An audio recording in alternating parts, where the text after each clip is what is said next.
nanumpa na po ang bagong kalihim ng Presidential Communications Office na si Secretary Dave Gomez.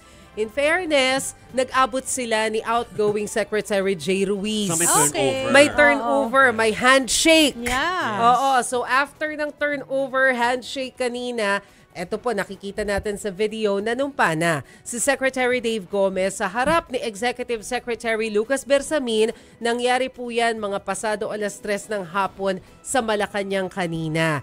At pagkatapos nga po ng oath-taking na yan at pagpirma ng kanyang papel, dumiretso po si Secretary Dave Gomez doon sa press office kung saan nakastay yung Malacanang press corps at personal siyang nagpakilala. Ano pala siya, no? Pleasing personality. Ma-PR. Very accommodating. Galing sa PR, ma-PR. Kung ganun, bagay na bagay siya sa PCO, di ba? Yes. May sinasabi siya na ang polisiya niya ngayon, ang paniniwala niya ay yung 3 P's na parang program, policies, minus politics. Ay, may so hindi strategiya daw na. siya sasagot ng anything about politics. Pero of course, kahit na first day niya pa lang sa posisyon, may mga Nabatuhan na ng umaalma tanong. na agad. Okay. Kasi di ba may isang grupo na nagsasabi na kino-question yung pagkaka-appoint sa kanya.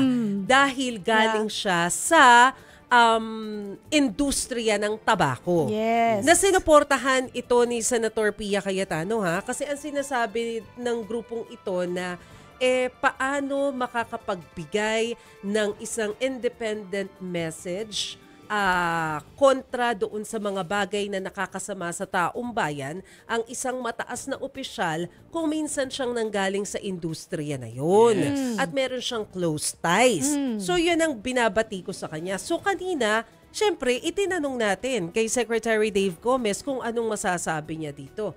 Pakinggan po natin kung ano yung sinabi ni Secretary Gomez. Tired already. I respect other people's opinion. If that's their opinion, I will respect that.